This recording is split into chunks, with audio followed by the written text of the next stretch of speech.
Hi friends, welcome to our channel. మొత్తంగా అఖండ 2 తాండవం release అయింది. ఈ మూవీ డిసెంబర్ 5th రిలీజ్ అవుతుంది అనుకుంటే అన్ఎక్స్పెక్టెడ్గా పోస్ట్ పోన్ అయిపోయింది. దీంతో సినిమా చూడలేదు, టికెట్ బుక్ చేసుకున్న డబ్బులు రిటర్న్ రాలేదు. ఇక ఆ భయంతోనే కనీసం 12th రిలీజ్ అవుతుందో లేదో అని ఆఫ్లైన్ టికెట్ కొన్నాను. ఇక మొత్తంగా మూవీ ఎలా ఉందంటే చెప్పాలంటే కొంచెం టెన్షన్గా ఉంది. వినటానికి నాకు టెన్షన్గానే ఉంది. ఓకే, అఖండ ఫస్ట్ పార్ట్ ఎక్కడ ఎండ్ అయింది? జనని అనే అమ్మాయికు ఏ కష్టం వచ్చినా మళ్ళీ నేను వస్తానని అఖండ మాటిస్తాడు. సో అంతటితో పార్ట్ 1 ఎండ్ అయిపోద్ది కదా. ఇక పార్ట్ 2 15 ఏళ్ల తర్వాత జననిని విలన్స్ చంపాలనుకుంటారు. ఎందుకనేది అది నేను చెప్తే ఇప్పుడు స్పాయిలర్ అయిపోతుంది. సో మూవీ చూసాక తెలుసుకుంటేనే బాగుంటుంది. ఇక ప్రీ ఇంటర్వెల్ ముందు వరకు మన మురళీకృష్ణ క్యారెక్టర్తోనే కథ కొనసాగుతూ ఉంటుంది.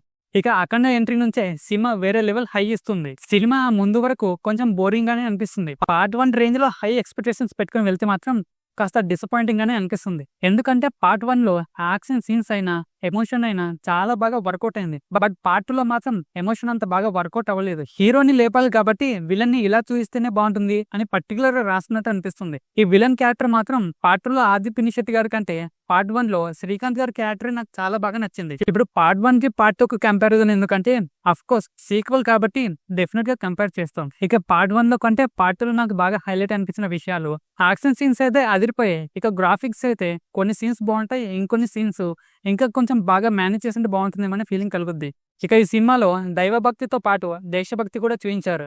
అది కూడా చాలా బాగా అనిపించింది. మన భారతదేశ హిందూయిజాన్ని, హైందవ ధర్మాన్ని చాలా బాగా చూపించారు. ఇక హీరోయిన్ క్యారెక్టర్ అయితే పార్ట్ 1 లో ఉన్నంతసేపు హీరోయిన్ క్యారెక్టర్ కొంచెం బాగుంటుంది. బట్ పార్ట్ 2 లో మాత్రం జస్ట్ ఒక సాంగ్స్ కు కొన్ని సీన్స్ కు జస్ట్ హీరోయిన్ ని పెట్టాలి కాబట్టి పెట్టారు అనే ఫీలింగ్ కలుగుద్ది. మొత్తంగా సినిమా చూసాక అసలు తను ప్లే చేసిన హీరోయిన్ క్యారెక్టర్ అన్నా అనే డౌట్ కూడా వచ్చింది. మొత్తంగా పార్ట్ 1 అఖండకు సీక్వెల్ కాబట్టి వేరే లెవెల్లో ఎక్స్పెక్ట్ చేశాను.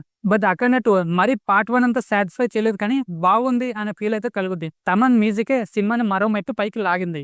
ఇక యాక్షన్ సీన్స్ కూడా చాలా బాగున్నాయి.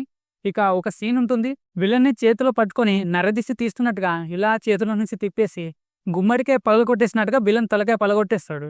ఈ సీన్ నాకు చాలా హైలైట్ అనిపించింది. ఇక ఓవరాల్ గా అఖండ 2 బాగుంది. బాలయ్య సక్సెస్ ను కంటిన్యూ చేస్తూ తన ఖాతాలో మరో హిట్ వేసేసింది. ఇక బోయపాటికి కూడా స్కంద తర్వాత ఇది ఒక కంబ్యాకే. ఇక ఓవరాల్ గా అయితే మూవీ బాగుంది, చూడాల్సిన సినిమానే. మరి పార్ట్ 1 లాగా హై ఎక్స్పెక్టేషన్స్ పెట్టుకుంటే మాత్రం కాస్త డిసప్పాయింటింగ్ అనిపిస్తుంది. సో అఖండ 2 పై నా థియేటర్ ఎక్స్పీరియన్స్ ఇది. మరి మీకు ఎలా అనిపించిందో, మూవీ చూసారో లేదో, చూస్తే ఎలా అనిపించిందో కామెంట్ చేయండి. ఈ వీడియో నచ్చితే మర్చిపోకుండా లైక్ చేసి ఛానల్ని సబ్స్క్రైబ్ చేయండి. కొత్తగా క్రియేట్ చేసిన ఛానల్ కాబట్టి మీ సపోర్ట్ నాకు చాలా అవసరం. సో లైక్ చేసి ఛానల్ సబ్స్క్రైబ్ చేయడం మాత్రం మర్చిపోవద్దు. Finally thanks for watching. Bye bye.